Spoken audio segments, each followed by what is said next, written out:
ఒకసారి చరిత్రలో వెనకకు పోతే ఏమవుతుందంటే ఈ బంగ్లాదేశ్ ఏర్పాటు అనేదే హిందువుల శవాల మీదనే బంగ్లాదేశ్ అనే దేశం ఏర్పడింది.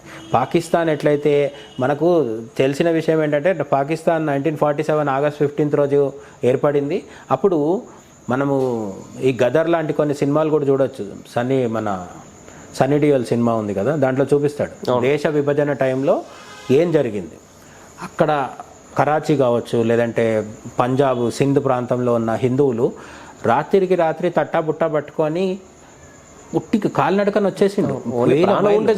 వేల మైళ్ళు కాలినడకని వచ్చింది. అప్పుడున్న నెహ్రూ, పటేలు, గాంధీజీ వాళ్ళందరూ మనల్ని చాలా జాగ్రత్తగా చూసుకోవడం వల్ల కొన్ని లక్షల మంది చచ్చిపోవాల్సి వచ్చింది.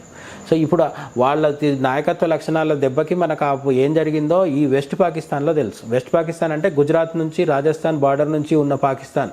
ఈ రోజు మనం పాకిస్తాన్ ఏదైతే అది వెస్ట్ పాకిస్తాన్. మరి 1947లో ఈస్ట్ పాకిస్తాన్ కూడా ఉండేది, అదే తర్వాత బంగ్లాదేశ్గా మారింది. అయితే ఈ ఈస్ట్ పాకిస్తాన్ విషయంలో 1947 ఆగస్ట్ 15 కాదు, మనం ఒక 1 year ముందుకు వెళ్ళిపోవాలి. 1946 ఆగస్ట్ 16. చాలామందికి విషయం తెలిసింది ఏంటంటే 1947లో దేశ విభజన జరిగింది అనుకుంటాం మనం. దేశ విభజనకి బీజాలు పడింది 1946లో 1 year, exactly 1 year. August 15, 1947కు 1 year back అంటే 1946 ఆగస్ట్ 16. ఆ రోజు డైరెక్ట్ యాక్షన్ డే అని జరిగింది. ఈ డైరెక్ట్ యాక్షన్ డే అనేది ఏంటి, మనం ఒకసారి గూగుల్ చేస్తే ఈజీగా తెలిసిపోతుంది మనకి. డైరెక్ట్ యాక్షన్ డే అనేది ఏంటంటే ఆల్ ఇండియా ముస్లిం లీగ్ అనే పార్టీ ఏదైతే ఉండేదో, ఇప్పుడు 1946 కల్లా పరిస్థితి ఏంటంటే 1945లో సెకండ్ వరల్డ్ వార్ అయిపోయింది. సెకండ్ వరల్డ్ వార్లో బ్రిటన్ అనే దేశం గెలిచింది, కానీ చచ్చి కన్ను లొట్టబోయి బయటపడింది అనమాట. హిట్లర్ నాయకత్వంలో ఉన్న జర్మనీ చేసిన డ్యామేజ్ అంతా ఇంత కాదు. యూకేకి అంటే బ్రిటన్కి సైనికులు లేరు, వాళ్ళ షిప్పులన్నీ తగలబెట్టేసినారు, విమానాలు పడిపోయినాయి, బాంబులు అయిపోయినాయి. అంటే ఒక రకంగా చాలా బలహీనమైన స్థితిలో ఉండే ఏది బ్రిటన్. ఆ టైంలో చాలా దేశాలకు స్వాతంత్రం ఇచ్చింది, అందులో మనకు కూడా ఇచ్చింది. అందుకే ఒక డిబేట్ ఏంటంటే 1947లో స్వాతంత్రం తెచ్చుకున్నామా, బ్రిటనే ఇచ్చిందా అని కూడా ఒక ఉంది. అంటే అప్పటికి భరించలేని స్థితిలో ఉంది. సో బ్రిటన్ 1945లోనే ఇచ్చేద్దాం అనుకుంది. సో 1946లో పవర్ ఎక్స్చేంజ్ గురించి చర్చలు జరుగుతున్నాయి. ఇంత పెద్ద దేశం భారతదేశం అనేది ఇప్పుడున్న దేశం కాకుండా ఇంకా పెద్దగా, అటు పాకిస్తాన్, ఈస్ట్ పాకిస్తాన్, వెస్ట్ పాకిస్తాన్, ఈ మొత్తం పెద్ద భూభాగాన్ని ఎవరి చేతిలో పెట్టాలి, వెళ్ళిపోవడం నిర్ణయం అయిపోయింది. మరి ఎవరికి ఇచ్చిపోవాలి అనేది బ్రిటిష్ వాళ్ళు ఆలోచిస్తున్నారు. అప్పుడు వాళ్ళకి కనిపించిన 2 పెద్ద పార్టీలు ఏంటంటే, ఒకటి కాంగ్రెస్, ఇంకొకటి ముస్లిం లీగ్. కాంగ్రెస్ అంటే ఈ రోజున్న కాంగ్రెస్ అని కాదు, ఆ రోజున్న ఇండియన్ నేషనల్ కాంగ్రెస్.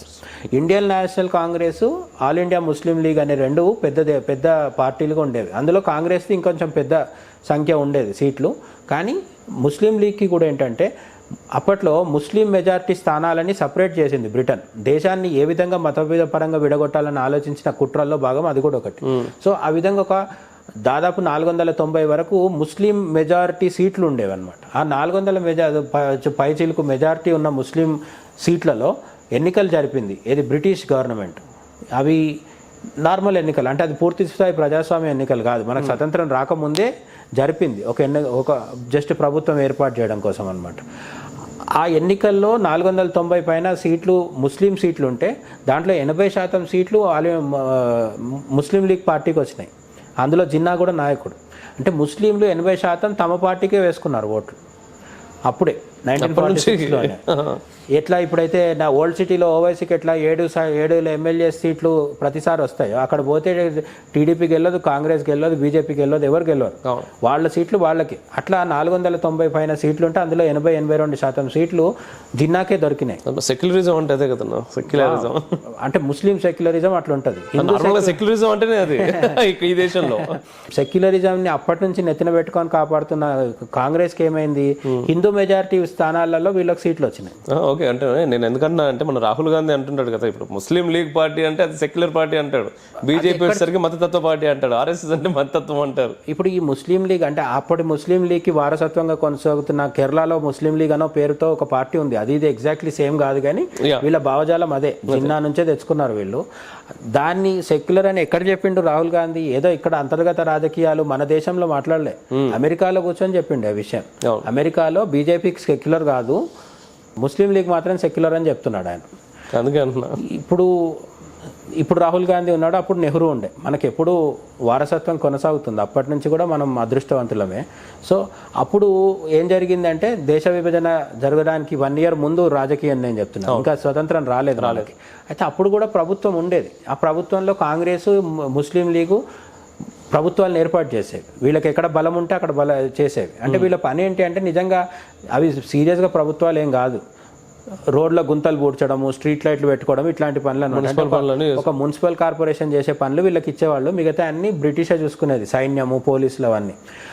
అటువంటి ఒక తూతు మంత్రంగా నడిచే ప్రభుత్వం ఏర్పాటు చేయడానికి కూడా కాంగ్రెస్, ముస్లిం లీగ్ పోటీ పడి ఎన్నికల్లో పార్టిసిపేట్ చేస్తే కొన్ని చోట్ల వచ్చింది, కొన్ని చోట్ల ముస్లిం లీగ్ వచ్చింది. ఆ విధంగా ముస్లిం లీగ్ వచ్చిన రాష్ట్రాలలో ఒక రాష్ట్రము బెంగాల్.